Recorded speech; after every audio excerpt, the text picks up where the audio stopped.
오늘 주시는 하나님의 말씀 같이 보겠습니다. 에베소서 2장 8절에서 10절입니다.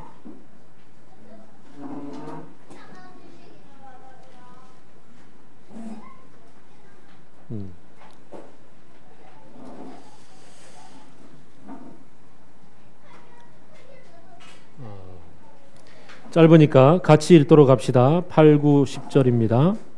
시작. 여러분은 믿음을 통하여 은혜로 구원을 얻었습니다.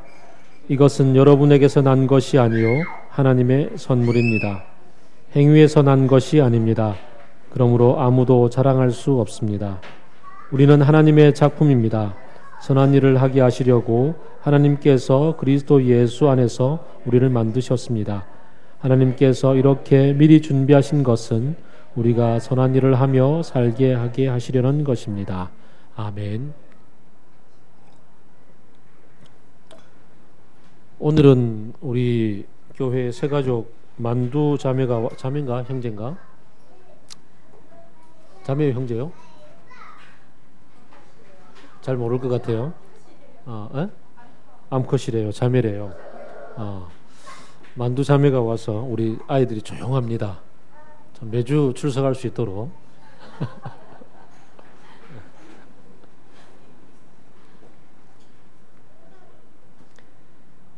오늘 이 본문은 우리 풍삼기를 하신 분들은 누구나 다 아마 암송도 하셨고 또 깊이 묵상을 하셨던 본문일 겁니다. 이 말씀을 묵상을 하면서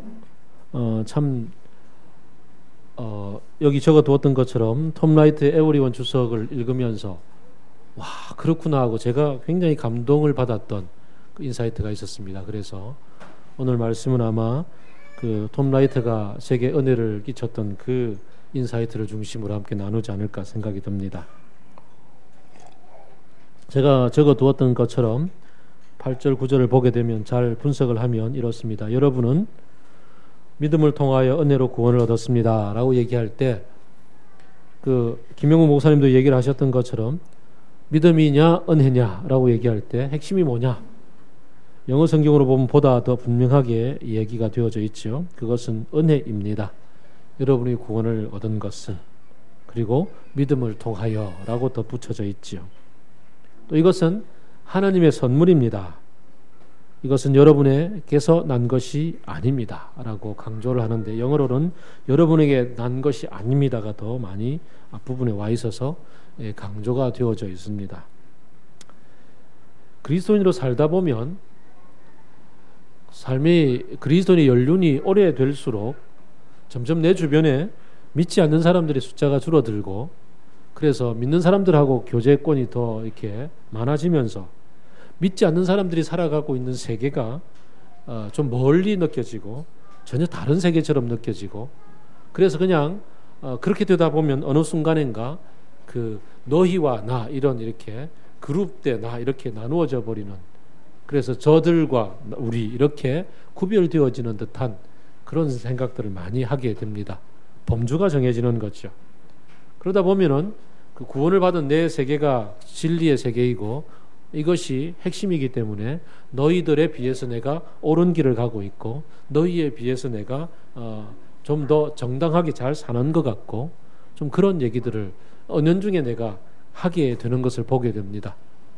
쉽게 말해서 믿지 않는 사람들에 비해서 내가 진리의 세계를 살고 있기 때문에 그래서 가지는 어떤 우월감들이 존재하죠.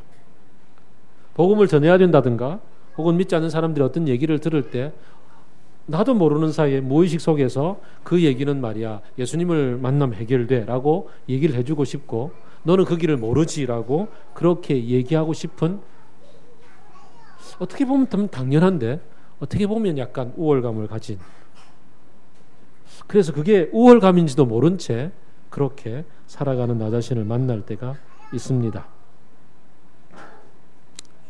그런데 가만 생각해 보면 지난주처럼 여러분들은 혹시 청소년 시기에 거기에 동참 안 하셨는지 모르지만 여러분의 밑세대들은 대부분 중고등학교 시절에 한 번씩은 거기에 동참했을 법한 그 청소년 선교단체 있잖아요. 라이즈 업 코리아인가? 라이즈 업 무브먼트인가? 여러분은 모르나요? 알아요? Rise Up 알죠? 서울시청 앞 광장에서 한여름이면 그냥 집회를 계속 해왔던 10여 년간 살아왔던 그 선교단체를 개척을 하고 그리고 그 선교단체의 핵심 리더로 살아오셨던 그 목사님이 사김회 교회에 출석하고 있는 이동현이라고 있어요. 이름이 똑같아가지고 지금 그 형제가 수모를 겪고 있다 그러던데. 어쨌든 그런 얘기를 만나면 참 참담하게 내가 몸담고 있는 이 기독교 세계가 무너지는 것을 경험을 하죠. 또 한편 그러면서도 그분은 그 일을 하셨음에도 불구하고 나는 그렇지 않으니까 또 한번 혀를 차고 저러니 욕먹지 이러고서 한번 손가락질을 하기가 쉽습니다. 그런데 남자로서 저 자신이 비록 50대 중반을 살고 있지만 그러나 나 자신이 그렇게 그 어떤 유혹의 현장에 있었을 때 내가 나를 지킬 수 있는 자신이 있을까? 쉽지 않거든요. 물론 의도적으로 그런 행동을 했던 것이 그분의 어떤 성적인 범죄를 저질렀던 그 부분이 심각한 그분의 일탈 행위였음에도 불구하고 나 자신이 그런 현장에 있었을 때 무너지지 않으려는 법이 있을까? 저는 저 자신을 돌아볼 때 없다고 단정합니다. 그러니까 저 앞에서 유혹하지 마세요, 자매들. 결코 저 자신에 대해서 자신감이 없는 저 자신을 만납니다. 그런 성적인 범죄뿐 아니라 어떤 도덕적인 혹은 인격적으로 무너지는 어떤 행동을 하던 선배 목사님들을 만났을 때 그럴 때 나 자신이 그렇게 인격적으로 무너지는 행동을 하지 않으리라는 법이 있을까? 저는 자신이 별로 없습니다. 그런 나 자신을 내가 어떻게 만날 수 있을까? 그런 나 자신을 맞닥뜨리는 순간이 될 때 그럴 때 우리는 나 자신의 참모습이 뭔지 내가 정말 믿지 않는 사람들 앞에서 우월감을 가질 수 있는 그런 존재인지 스스로 자괴감이 들게 되죠. 선교단체 활동을 하면서 대학 1, 2학년 때 열심히 훈련받고 높은 이상들을 가졌던 청년들이 군에 갔을 때 첫 번째로 만나는 장벽들을 봅니다. 그 군이라는 엄청난 위계 질서 속에서 내가 훈련받았던 그 신앙생활이라는 것이 별게 아니구나. 이게 처참하게 무너지는구나 라는 것을 경험하게 될 때 자기 자신에 대한 그 어떤 그 자괴감이 얼마나 큰지 형제들은 대부분 아마 경험을 해보았을 겁니다. 뿐만 아니라 직장 생활을 하면서 뛰어들었던 사회 현장 속에서 선교단체 훈련을 받고서 혹은 대학 시절에 열심히 훈련을 받고서 살아왔던 그 모습들이 얼마나 이 돈이라는 것 앞에서 혹은 직장의 위기 질서와 이 사회 구조 전체 앞에서 슬금슬금 무너지는지에 대해서 우리 자신들은 지금까지 많이 경험해 왔습니다. 결혼이라는 주제 앞에서 어떻게 우리가 무너지는지 이런 것들을 우리는 많이 경험하고 살아왔습니다. 이런 나 자신을 만날 때 이런 나 자신 앞에서 이런 나를 위해서 예수님이 해주신 일이 무엇인가를 눈을 들어서 보게 만드는 게 사실은 믿음입니다. 그리고 그 믿음의 눈을 통해서 바라보는 것은 나를 위해서 정말 그 모든 어처구니 없는 나 자신의 그런 망가지고 무너지는 모습들을 일으켜 세워주셔서 어떤 세계로 회복시켜 주셨는지를 보게 하는 거죠. 톰 나이트가 제게 주신 인사이트가 이것입니다. 오늘 본문에서 얘기하기를 여러분은 은혜로 구원을 얻었습니다 라고 얘기합니다. 구원이라는 단어. 이 구원이라는 단어는 로마서라든가 갈라디아서라든가 빌립보서라든가 이런 곳에서는 또 다른 용어로 사용이 되어집니다. 우리가 잘 알듯이 의로움을 입었다라는 거죠. 로마서 3장 24절을 보면 사람은 그리스도 예수 안에서 얻는 구원으로 말미암아 하나님의 은혜로 값없이 의롭다 하는 선고를 받았습니다 라고 얘기합니다. 의롭다함을 받았다라는 것, be justification, be justified 이렇게 되겠지. 의롭다함을 받았다라는 것, 여러분은 의인입니다라고 얘기하는 것, 의인이 아니었던 죄인이었던 상태에서 의인이 되었습니다라는 얘기와 여러분은 구원을 받았습니다라는 이 얘기가 같은 상황을 얘기하죠. 우리가 어디서 어디로 옮겨졌던 것에 대한 얘기를 합니다. 그런데 단어의 뉘앙스가 좀 다르단 말이죠. 그러니 우리가 하나님의 나라 얘기할 때랑 천국 얘기할 때 뉘앙스가 상당히 다른 것처럼 의롭다함을 받았다라고 의인이 되었다라는 얘기와 구원받았다라는 얘기는 상당히 다른 느낌으로 다가옵니다. 물론 구원받았다를 세속적인 느낌으로 좀 바라보면 좀 다르겠습니다만은 의롭다함을 받았다는 얘기는 어떤 느낌입니까? 자격을 얻었다는 얘기죠. 그전에는 자격이 없었는데 이제는 자격을 얻었다. 하나님하고 당당하게 이렇게 만날 수 있는 자격이 됐단 말이죠. 죄인의 상태에서는 하나님을 우러러 볼 수도 없었으나 의인에 대한 상태에서는 하나님을 만날 수 있는 당당함을 얻었다라는 그러한 느낌이 좀 많이 다가옵니다. 거기에 비하면 구원받았다라는 얘기는 좀 어떤 느낌입니까? 건져냄을 받았다는 얘기죠. 힘들고 어려운 상황에서 건져냄을 받았다. 죽어가던 사람이 그 생명을 얻게 됐다. 살림을 받았다. 이런 얘기가 되는 거죠. 느낌이 조금씩 다른 것 같아요. 같은 상황인데 여러분이 인생 가운데서 살아오면서 그 이른바 구원의 감격이 가장 컸던 어떤 시절들, 어떤 경험들이 아마 있을 거예요.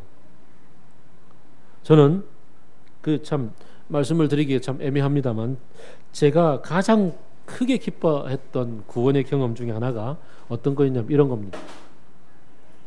그때 저희 집은 되게 가난했고 저는 정교조 해직 교사였고 그래서 참 고생하셔 부모님 고생하셔서 키워놓은 아들이 해직이 되어서 월급 한 푼 못 가져오는 그런 상황이 되었고 가정의 경제는 다시 아버지 어깨 위에 짊어지게 되었는데 그만 아버지가 일을 하시다가 오토바이 사고를 당하셨습니다.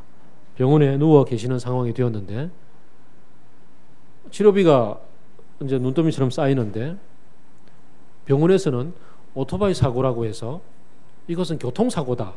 그래서 지역 의료보험을 해결해 줄 수 없다라고 얘기를 하는 겁니다.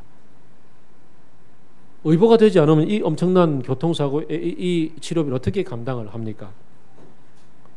이런 상황이 되었는데 어떻게 하면 의료보험을 혜택을 받을 수 있습니까? 그랬더니 경찰서에 가서 이 교통사고가 아니다는 증명을 하나 받아달라는 겁니다. 제가 어디 경찰을 아는 사람이 있습니까? 그냥 경찰서에 갔더니 그럴 수도 있지. 근데 그런 증명을 어떻게 떼줘? 이러더라고요. 그래서 이제 어떻게 합니까? 주변에 경찰을 아는 사람을 찾아서 수배를 해서 이렇게 만나가지고 그분을 통해서 경찰에게 갔더니 그냥 하나 떼주지 뭐. 제가 가서 그냥 얘기했을 때는 어떻게 떼줘? 그런 분이 그분을 통해서 갔더니 떼주지. 그거야 뭐 교통사고 아니야. 그러고서는 사인 한 장 해줬어요. 그걸 들고 의료보험공단에 갔더니 그거 당연히 해주지. 그러고서는 해주는 겁니다. 서류 한 장으로서는 해결이 되는 걸 만났습니다. 그날 구원받음이 뭔지를 제가 뼛속 깊이 느낀 거죠. 그 엄청나던 그 치료비가 지역 의료보험을 통해서 갑자기 뚝 떨어지는 경험. 그래서 아버지가 교통사고를 당하셔서 누워 계시기 때문에 제가 할 수 없이 아버지 하시던 일을 대신 막 그냥 오토바이 타고 배달을 하고 막 그랬던 시절이었는데 그 구원받음의 경험이 뭔지 그때 뼈저리게 느낀 거죠. 이런 상황에서 이렇게 바뀌어질 수가 있구나. 여러분의 인생 가운데서 정말 내가 해결할 수 없는 어떤 상황 가운데 처해 있을 때 누군가의 도움을 통해서 그게 한순간에 쉽게 해결되어 버렸던 경험들, 그런 걸 한번 떠올려 보시면 구원이 뭔지 제대로 느껴질 거고 그때 그 감격이 뭔지 좀 깊이 다가올 거라고요.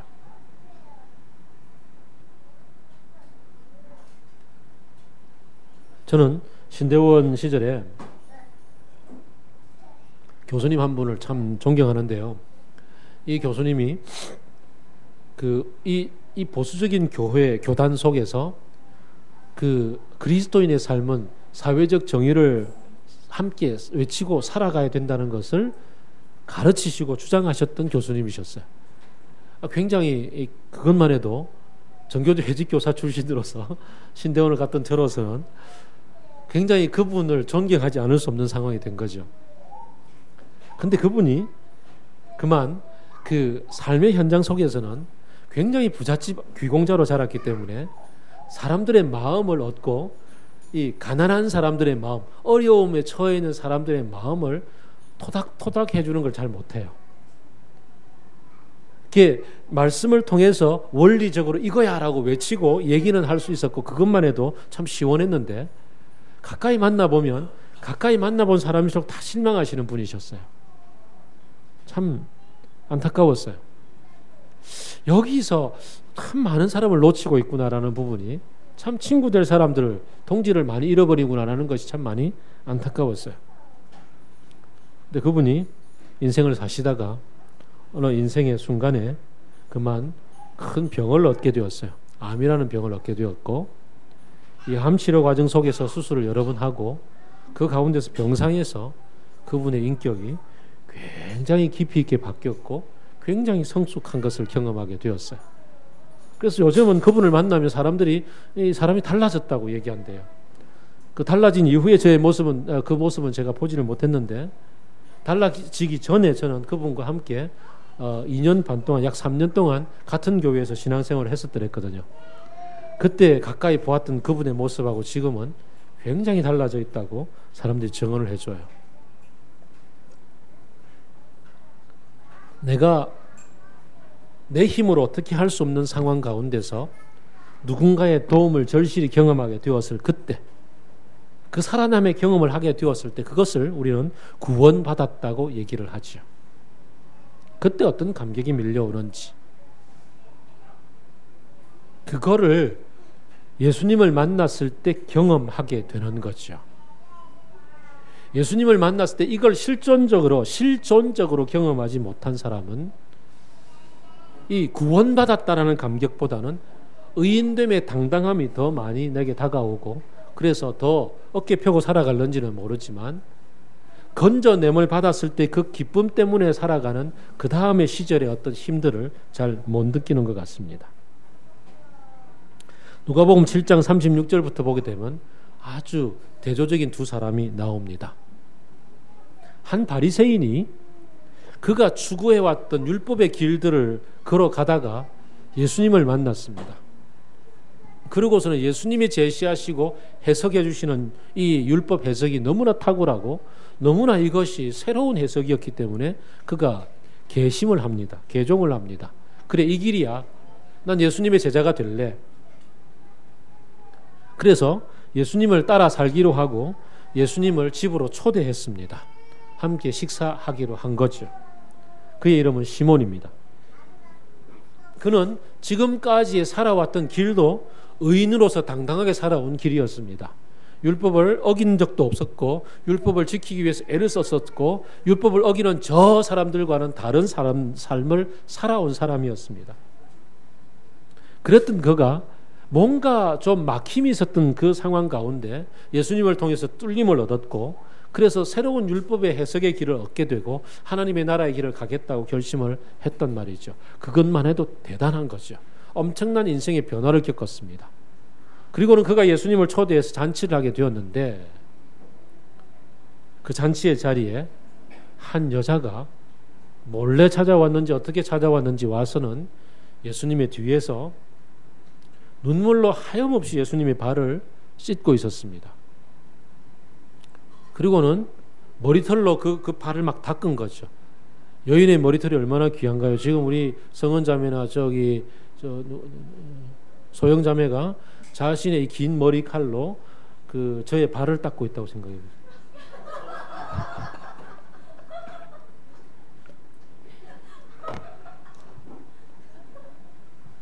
생각만 해도 끔찍하죠, 그죠? 이런 상황이 지금 벌어진 거예요. 이 여인에게 눈물로 발을 씻고 눈물로 그 발을 닦고는 그것도 모자라서 자기가 귀하게 여기고 있던 진짜 감 나가는 아마 거의 전 재산을 다 투자해서 샀을 것 같은 그 향유를 옥합을 깨뜨려서 향유병을 깨뜨려서 예수님의 발에 부은 거예요. 이 장면 속에 이 여인이 도대체 무슨 스토리가 있어서 무슨 사연이 있어서 이런 일을 하는지에 대해서는 시몬은 알 길이 없었고 그걸 알려고도 하지 않았고 거기에 관심도 없었고 대신에 이 여인이 지금까지 어떤 삶을 살아왔는지를 아는 거죠. 그녀는 죄인이었습니다. 마을 전체를 통해서 죄인으로 낙인 찍힌 사람이었습니다. 아마 몸을 팔고 살았던 것 같습니다. 그랬던 그녀가 지금 이 자리가 어디라고 나타나서 예수님에게 자기 몸의 일부분으로 이러고 있냐 이거죠. 그걸 시몬이 마음속에서 지적하고 있는 거죠. 감히 이 상황에서 말은 못 꺼내지만 예의상 그러나 마음속에서 그것을 지적하고 있었습니다. 그때 예수님이 시몬에게 얘기를 하는 거죠. 시몬아, 너는 내가 집에 들어왔을 때 발 씻을 물도 주지 않았다. 근데 이 여인은 눈물로 내 발을 씻었다. 너는 내게 그다음 뭘 안 줬지? 발 씻을 물 다음에 또 어쨌든 사함이 많은 곳에 은혜가 더 많고 사함이 많은 곳에 감사함이 더 많다라고 얘기를 하죠. 이 여인은 인생의 어느 순간에 이 집 오기 전에 예수님을 만났더랬고 예수님을 통해서 그의 죄인된 삶을 청산하고 사람들 모두가 그녀를 향해서 죄인이라고 손가락질할 그때에 이 예수님만은 그녀에게 나도 너를 정죄하지 않는다라고 얘기하며 그를 보듬어 주었고 너는 이제 죄가 사하여졌느니라는 말씀을 들려주었고 그래서 그가 죄인으로부터 구원을 받아서 이제 새로운 삶을 살 수 있는 전기를 만들게 되었던 경험이 있었던 여인이었습니다. 그 경험 때문에 감격해서 이 자리에서 예수님에게 그 모든 행동을 표현할 수가 있었단 말이죠.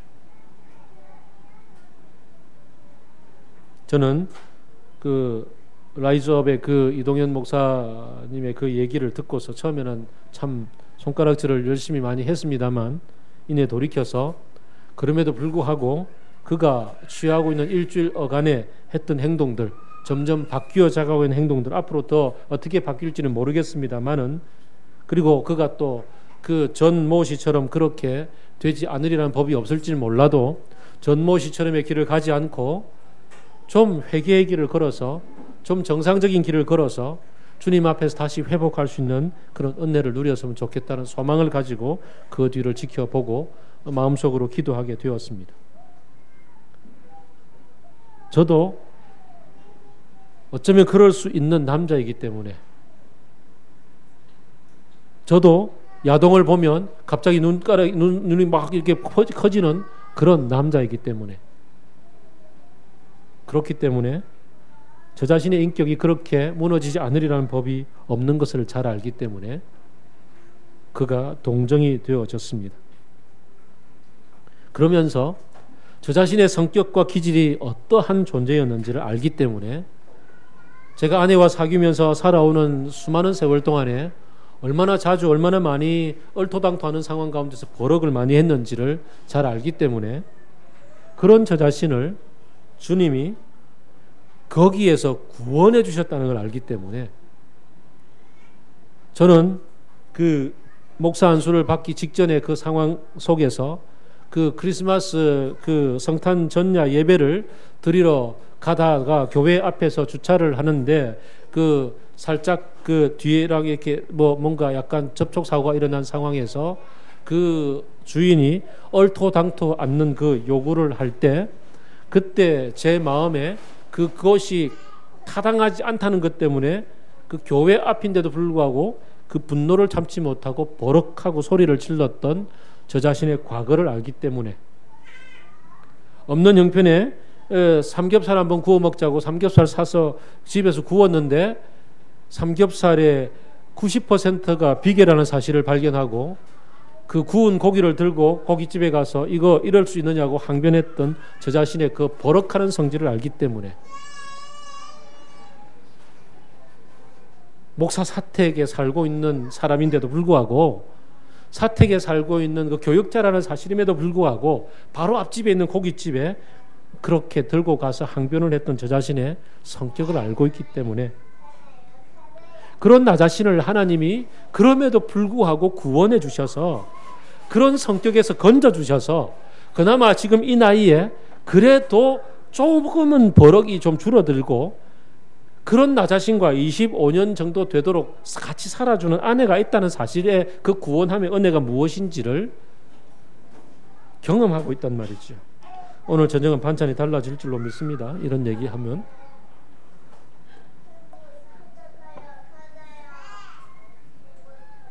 이게 건져냄을 받았단 말이죠. 내가 어떤 상태에 있는데 주님이 나를 건져주셨는지 오늘 본문에서 얘기하기를 그 2장 1절 2절에 보게 되면 여러분이 지난주에 제가 함께 말씀을 나눴던 것처럼 세상 풍조를 살고 공중의 권세 잡은 통치자 불순종의 자식들 가운데 자기가 영을 따라 살았고 전에는 그들 가운데서 육신의 정욕대로 살았고 육신과 마음이 원하는 대로 행했고 화나면 화나는 대로 소리 질렀고 그리고서는 그냥 욕심이 끌리는 대로 행동했고 눈에 보이는 대로 좋은 대로 선택하며 살았고 지금도 그러기 쉬운 나 자신을 주님이 건져내셔서 거기서 구원해 주셔서 이 자리에 있게 해주신 그게 은혜란 말이지요.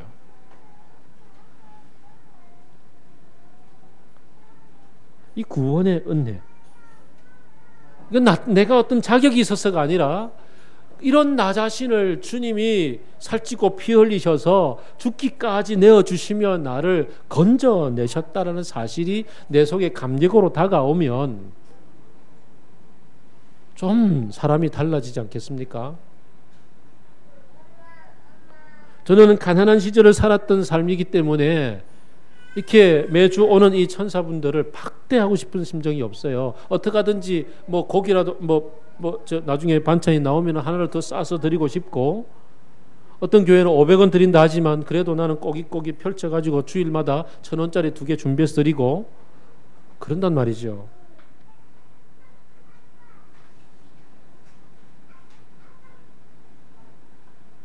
저는 어느 날 대학 시절에 그 부전시장 안에 있는 어떤 집에 알바를 하고 있었는데 과외를 하고 있었는데 부전시장 알바를 하는 그 자리로 저녁에 들어갈 때 그때 그 저녁에 그 시장에 쓰레기를 치우는 그 나이 드신 아저씨를 만나는 순간 더 이상 진행을 못하고 그냥 돌아서서 펑펑 울었어요. 이런 나를 위해서 지금도 일하시고 지금도 그 돈을 벌기 위해서 일하고 계시는 아버지가 떠올랐기 때문입니다. 이런 나 자신을 위해서 살찌고 피 흘리시고 자기를 위해서 자기를 내어주신 예수님을 만나게 될 때 그럴 때 내 속에 넘치는 감격이 없느냐고요. 그럴 때 내가 다른 사람들을 향해서 너보다 내가 달라라고 어떤 의인됨을 가질 수가 있겠냐고요. 그러니까 어떤 우월의식을 가질 수가 있겠냐고요.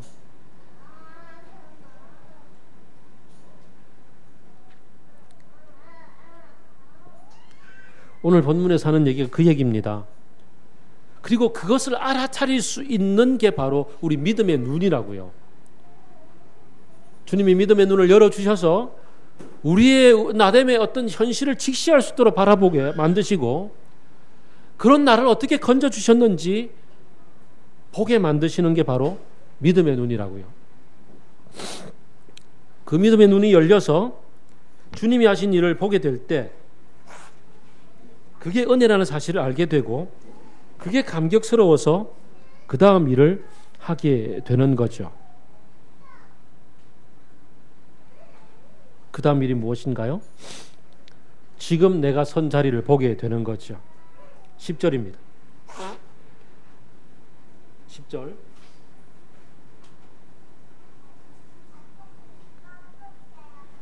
그랬던 나를 건지셔서 주님이 여기에 있게 하셨는데 여기에 나의 모습이 바로 어떤가? 하나님의 걸작품이라고. 헬라어로 포이에마라고 얘기를 합니다. 어디서 많이 들어봤죠? 출판사 이름입니다. 포이에마. 하나님이 새로운 창조물로 나를 만들어 주셨어요. 새로운 걸작품으로 만들어 주셨어요. 어떤 걸작품일까? 우리는 작품 그러면 주로 미술 작품을 떠올릴 때가 많죠. 미술 작품. 제 아내가 그림을 그려서 제 아내가 수채화를 그릴 때랑 유화를 그릴 때 좀 다르더라고요. 수채화를 보면은 완성하면 끝이에요. 다시 덧칠을 잘 못해요. 근데 유화는 그려놓고 나중에 한참 다시 또 갈아엎고 그러더라고요. 다시 바꿀 수 있는 그림이 유화인 것 같아요. 근데 그럼에도 불구하고 그림은 그려지고 나면 그래도 그 작품은 고정되는 것 같아요. 거기에 비하면 음악은 어떻습니까? 음악은 악보가 있지만 악보는 그 다음 연주자가 어떻게 해석하느냐에 따라서 굉장히 다양한 그 느낌으로서 연주가 되어지잖아요. 저는 음악이 문외한입니다만은 제게 음악의 그 인사이트를 많이 제공했던 제 선배님, 제 모교회의 지휘자님이신데 그분이 그 월광 소나타를 들려주면서 그 월광 소나타에서 갑자기 이름이 생각이 안 나는데 그 이딴 음표로 연결되어져 있는 음표를 그건 연주자가 길이를 마음대로 조정하는 거야 해서 빰빰빰빰빰빰 이래 들어가는 게 있는데 이름 뭐인지요? 혜련자매님? 잘 몰라요? 한 마디 안에 음표가 여러 개 있는데 그걸 뭐 이렇게 연결해 놓는데 그건 연주자가 알아서 지 리듬감을 가지고서 길이를 그 마디의 시간 안에 맞추면 되도록 그렇게 되어 있는 그걸 들려주면서 이건 그런 거야 라고 해주는데 와 신기하더라고요. 그리고는 그걸 어떻게 연주하는지 연주자에 따라서 다르다라고 음악 선생님이었는데 몇 편의 연주를 들려줬어요. 와 이렇게 다르구나 이 느낌이 라는 것을 그때 알게 됐었어요. 하나님이 만드신 작품이라고 할 때 우리의 작품은 이런 것 같아요. 우리가 연주자로서 어떤 연주를 다양하게 나의 창조성과 나의 감각을 가지고서 펼쳐낼 수 있는 것. 희곡 작품이 있지만 그 연기자에 따라서 작품의 캐릭터의 성격을 어떻게 해석하고 연기하느냐에 따라서 같은 희곡 작품에도 불구하고 그 올라오는 연극의 작품들은 다양해지는 것처럼 그렇게 하나님이 우리를 만드셨을 때 작품이라고 할 때는 좀 그런 것 같아요. 나의 인격을 사용하셔서 하나님이 그려놓은 원 그림, 원 어떤 토대를 가지고서 건축주가 어떤 건축에 대한 인사이트, 어떤 희망사항을 제시했을 때 설계자는 그것을 듣고서 어떻게 창조적으로 설계하고 어떻게 창조적으로 세워 나가느냐가 달라지는 것처럼 그렇게 우리에게 자유롭게 창조성을 가지고서 다양하게 그러면서도 하모니를 이루면서 만들어 갈 수 있도록 우리를 새로운 작품으로 지어주셨다는 사실. 죄에 묶여서 내 어떤 육체의 소욕과 욕망과 내 감정과 이런 것들이 끄는 대로 그냥 끌려갔던 나를 바꾸어서 그 모든 것들로부터 벗어나 하나님이 의도하시는 꿈꾸는 방향을 향해서 새롭게 감정도 느낌도 의식도 생각도 바꾸어서 그 모든 것을 창조해 나갈 수 있는 그러한 작품. 그리고 서로 함께 모여서 어떤 꿈을 같이 공유하면서 시너지 효과를 내어서 서로 새로운 작품으로 만들어가는 작품. 저는 복음서 적어도 마가복음 요즘 우리 리더들과 성경 공부를 하고 있는데요. 마가복음만큼은 수십 번 성경 공부를 해봤을 것 같아요. 그룹으로. 그런데 수십 번 성경 공부를 할 때마다 다 달라요. 참가자들이 함께 말씀을 바라보고 함께 삶을 나누는 것에 따라서 역동성은 굉장히 달라져요. 그것처럼 하나님은 우리를 그런 작품으로 만드셨다고, 새롭게 바꾸어 주셨다고. 그래서 원하시는 게 뭔가요? 우리가 선한 일을 하며 살아가도록 하셨다고요. 단지 선한 일이라고 이렇게 표현하고 있지만 이 선한 일 속에서는 무궁무진한 정말 풍성한 그런 얘기들이 담겨진 한 단어가 되겠죠. 그걸 하며 살게 하셨다고. 이걸 바라본 사람들이 초대교회에 처음 만나자마자 어떻게 했었어요? 있는 거 다 팔아가지고 갖다 놓고서 같이 필요한 사람들 나누어 주는 삶을 살았더랬습니다. 그것뿐만 아니라 또 다양한 삶을 살았었습니다. 사도 바울 같은 사람은 자기가 부름을 받고 나서부터 성령께서 어떻게 그림을 보여주셨음에도 불구하고 자기의 그림을 그 속에 포함해서 새로운 창조적인 작품들로 아시아의 모든 교회들을 개척해 나가는 그림을 그리며 살았습니다. 참 다양하게 그려갈 수가 있는 하나님의 작품. 이 작품을 살아갈 수 있는 원동력이 구원의 은혜입니다. 이 새로운 작품을 들고 삶 속에 딱 뛰어들었을 때 부딪히는 이 저항감들 많은 이 세대 속에서 그럼에도 불구하고 포기하지 않고 이 창조적인 작품들을 그려나가며 만들어가며 연주할 수 있는 그러한 동기가, 용기가 바로 구원의 은혜, 구원의 감격이라는 사실을 우리가 다시 한번 기억해 봅시다. 그래서 견딜 수 있게 만들고, 그래서 힘들어도 참을 수 있게 만들고, 그래서 용기 있게 포기하지 않고 소망을 가지고서 살아갈 수 있도록 만들고, 그래서 정말 그냥 내쳐버리고 싶어도 사랑하며 살 수 있게 만들고, 그렇게 만들어 가는 게 바로 이 구원의 감격이라는 사실을 다시 한번 생각해 봅니다. 내가 어떤 모습인지 믿음의 눈을 열어서 한번 바라볼 수 있기를 바랍니다.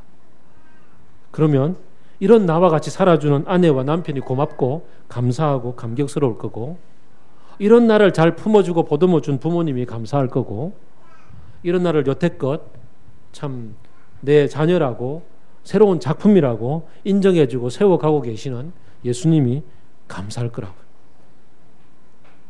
그런 감사 속에서 새로운 삶을 살아간다고요. 그게 우리의 현재의 얘기입니다. 선한 일을 어떻게 하며 살 것인가? 하나님의 밑그림은 이제 다음 주부터 차근차근 더 펼쳐질 겁니다. 에베소서를 통해서 이 밑그림들을 아주 잘 드러내고 보여주고 있습니다.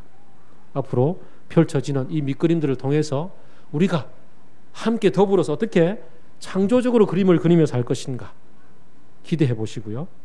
그리고 무엇보다도 그 기대감을 실천해낼 수 있는 그런 동기가 오늘 이 자리에서 이런 나를 주님이 살려주시다니요, 이런 나를 건져주시다니요 라는 거기에 있다는 사실을 좀 실존적으로 깨닫는, 그리고 주님 앞에 감사와 감격의 찬양을 드리는 저와 여러분이 되기를 바랍니다. 기도하겠습니다.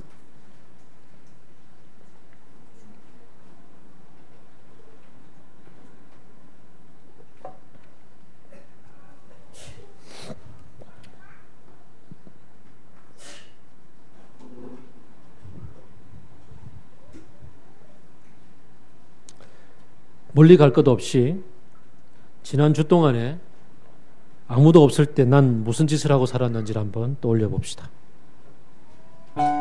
이런 나를 주님이 건져내셔서 주님과 동등하게 한자리에 앉아서 밥을 먹으며 주님의 꿈으로 주님의 작품으로 연주하고 살 수 있는 아름다운 인생의 자리에 서게 하셨다는 사실을 떠올려 봅시다.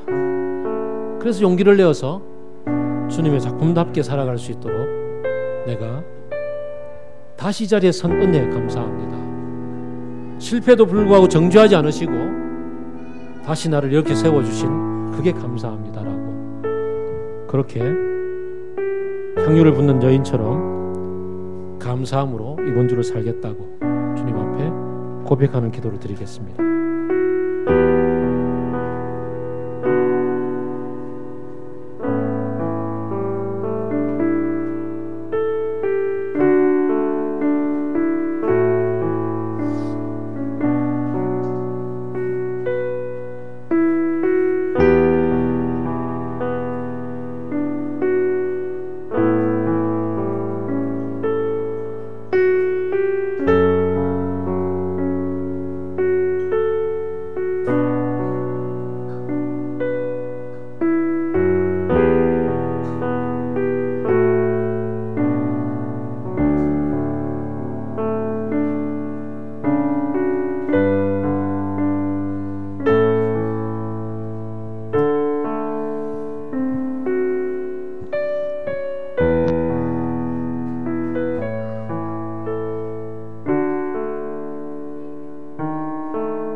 감사합니다.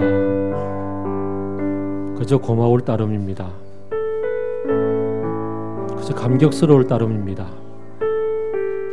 이 자리에 있다는 사실만으로요. 주님의 살찌고 피 흘리신 성찬을 살 때마다 주님의 은혜를 떠올리며 주님의 작품으로서의 나를 보게 하여 주옵소서. 예수 그리스도의 이름으로 기도드립니다. 아멘.